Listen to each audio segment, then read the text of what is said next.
Hello বন্ধুরা, সবাই কেমন আছো? আশা করি সবাই খুব খুব খুব ভালো আছো। আমার চলছে।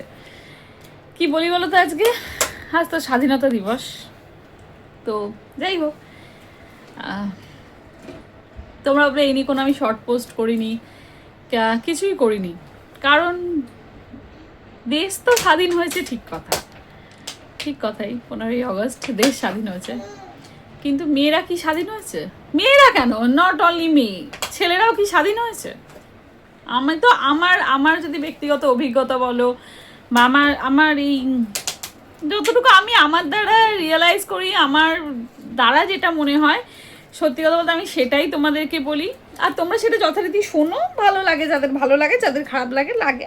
আমি বলেইছি আমার ভিডিও দেখতেই হবে, এরকম কোনো ব্যাপার নেই। যাদের পোষাবে দেখবে, যাদের পোষাবে না একদম স্কিপ বলে একটা বাটন আছে, ওটা প্রেস করে বেরিয়ে চলে যাবে। আমি কখনো বলি না আমার ভিডিও দেখো। তা আমি বেসিক্যালি আমি কিন্তু স্বাধীন না, এটা সব থেকে বড় সত্যি কথা। দেশ স্বাধীন হয়েছে, ঠিক কথাই, হ্যাঁ ঠিক কথাই, ইংরেজদের হাত থেকে দেশ স্বাধীন হয়ে গেছে, ঠিক কথা। কিন্তু কেউ বেসিক্যালি আমার মনে হয় আমি আমি স্বাধীন হইনি। আগেও আমি স্বাধীন ছিলাম না, আজও আমি স্বাধীন না, এটা সব থেকে বড় সত্যি কথা। যেমন স্বাধীন কাকে বলে সেটা আমি হয়তো মানে আমার কাছে যেটা বক্তব্য, মানে হয়তো আমার স্বামীও স্বাধীন না, না না না, ও ও কি আমায় কিছু না বলে মানে কিছু মানে করতে পারবে না?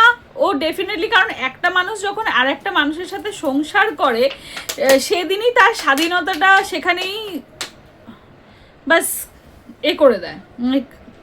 নিজেকে কারোর অধীনে করছি, একটা মানে কথাটা বোঝো, কথাটা যদি আমি ভুল হয়ে থাকি, হতেই পারি আমি ভুল, আমার মাথা খুব সামান্য, আমার মাথা খুব ছোট, মানে খুবই মাথায় কিছু নেই এরকম টাইপের।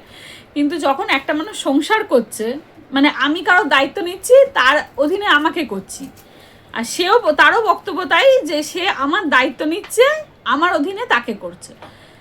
তাই স্বাধীনতাটা হয়তো আর না, আমি আগেও যখন ছিলাম মানে বিয়ের আগেও, তখনও আমরা মানে স্বাধীন, মানে এখন দেখি মানে মেয়ে মহিলারাও কত সুন্দর রাত রাত রাস্তায় পার্টি করছে, ঘুরছে, কিন্তু আমরা কখনোই সচরাচর সেরকম ফ্যামিলি থেকে বিলংও করতাম না।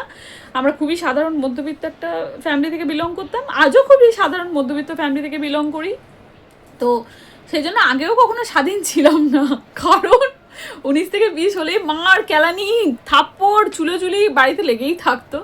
আর আজও সেই জায়গায় আমি বললাম কি, আমার স্বামীও স্বাধীন না, আমিও স্বাধীন না। কারণ যখন মানুষ একটা সম্পর্কে জড়ায়, তারপর আরও দুটো ছোট বাচ্চাকে আনে, তখন সেই যত মানুষ সম্পর্কে জড়াচ্ছে, যত সে এগোচ্ছে, তত তার স্বাধীনতা, এটা বাস্তব কথা, একটু একটু করে হতে থাকে, শেষ হতে থাকে।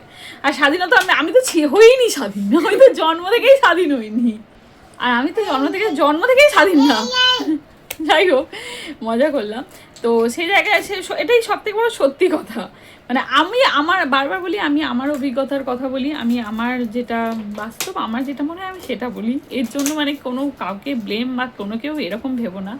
হ্যাঁ, আমরা ইংরেজদের হাত থেকে স্বাধীন হয়ে গেছি, ঠিক কথা, কিন্তু এই আমরা মানে আমি আমার স্বামীর হাত থেকে স্বাধীন হয়নি। আমার স্বামী আমার মানে আমি ওর উইদাউট ডিসিশন, এটা নয় যে আমি কোথাও চলে গেলাম ওকে জানালাম না, তা তো নয়। কথাই আমরা স্বাধীন দেশের নাগরিক, ঠিক কথাই, দেশ স্বাধীন হয়ে গেছে, কিন্তু আমরা সম্পর্কের কাছে পরাধীন।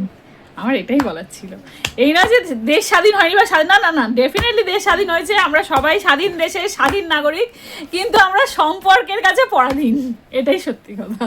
বলে না, বাইরের শত্রুর কাছ থেকে পার আছে, ঘর শত্রু থেকে পার নেই। তো বাইরের শত্রু ছিল ব্রিটিশ, পার হয়ে গেছে, কিন্তু ঘর শত্রু থেকে আর পার হয়নি, এটাই বলার ছিল। ঠিক আছে, চলো, সবাই স্বাধীনতা দিবসকে আনন্দ করো, হ্যাপিলি এনজয় করো, কেমন?